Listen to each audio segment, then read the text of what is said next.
We back at it again, y'all. It's Lent season, so I know a bunch of y'all are looking for some seafood dishes. Well, I'm gonna hook it up. I'm doing a Crawfish Burrito Casserole. Oh man, it's gonna be good.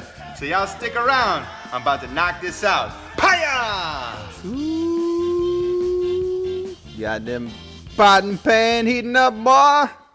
But y'all know what we do first. Get our vegetables prepped. So we got a stick of celery, one small yellow onion, and a green bell pepper. You know what? I'm gonna try something new here. Hey Bella, come see. You want to put the pie out on the onion? Yes. All right. Okay, I'm going to take this onion and put it off to the side for you. But first, I got to show you how it's done. So you see this green bell pepper right here and this piece of celery? I got to put the pie out on that. Choo! Pie! Woo-hoo! You see that, Bug? That scared me. But that's how it's done. All right, Bug. You seen Daddy do it. You think you can knock this out? Yes, I can. Let's see it. Paya. And that is how you do it. That's my girl. Hook me up. Paya! Yeah, buddy. Gotta teach him right. All right, guys. We're gonna get these vegetables sauteed. First, we start out with a half a stick of butter in our saute pan right here. Ooh, how about that? All right, once you got that melted, go ahead and drop your vegetables. Oh, man, I love that sound. All right, so these vegetables got to saute down really soft, so we're going to cook them down probably about 30 minutes. For now, though, you can get your oven preheated 350 degrees. Booyah.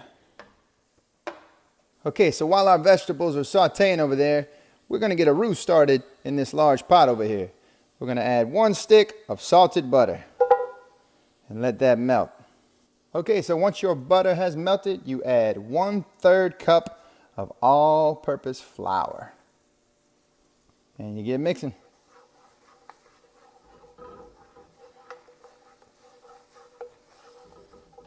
This roux is going to be fairly simple. We just got to get it to a light tan color, and then we'll start blending everything.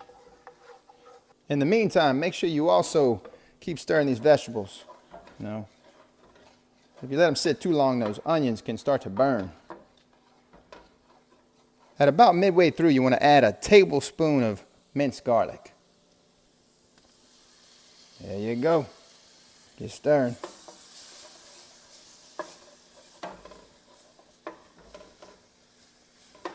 So at about 25 minutes of simmering right here, you want to go ahead and add 1 10-ounce can of Rotel tomatoes.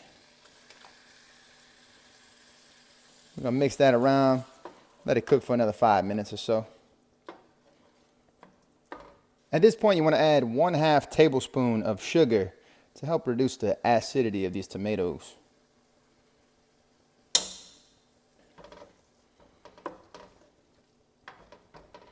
Make sure you keep stirring your roux too. It's important. You may want to have this on a lower heat just because since we don't really need to get this dark, it's safe to have it on a low heat.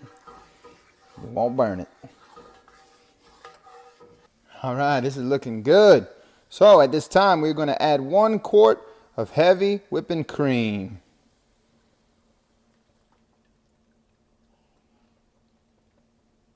Go ahead and mix that around real good. To this mixture, you want to add 1/2 tablespoon of chili powder. Powder. That's all you Texas people rubbing off on me. Okay, next you want to add 1 tablespoon of your favorite Creole seasoning. And blend that in.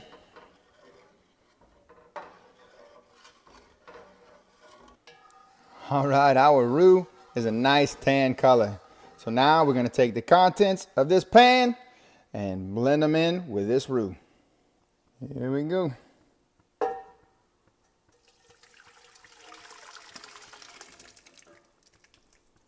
Nice. Stir that in really good.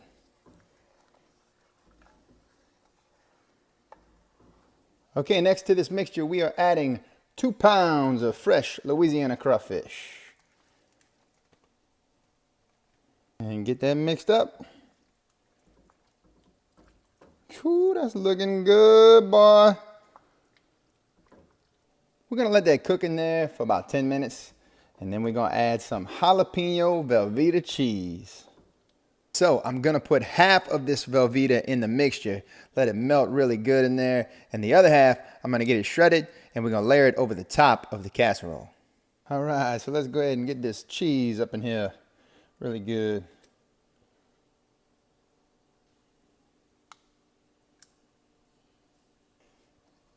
And just go ahead and get that all mixed in there until it's completely melted.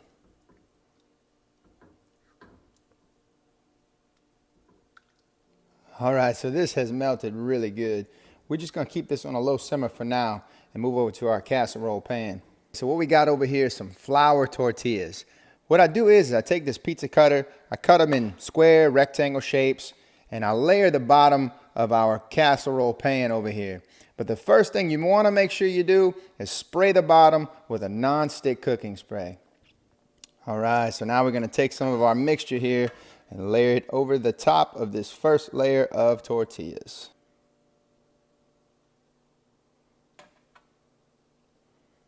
And just get you a good first layer.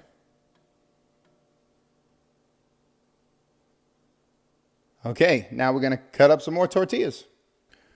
Let's get back over here and repeat the steps. Last layer, we're going to top it off, put our cheese on top, and stick it in the oven. All right, we good to go here. I'm going to go ahead and stick this in the oven for 20 minutes. Or at least till that cheese is melted. Here we go. Ooh, hoo, hoo, hoo. Look at that, boy. And there you have it, ladies and gentlemen. Crawfish Burrito Casserole. We got some corn we cooked with that. We're about to hook it up. Well, that's it, y'all. We did that again. Gonna go ahead and knock this out. Appreciate y'all tuning in. Stay tuned for more. Paya!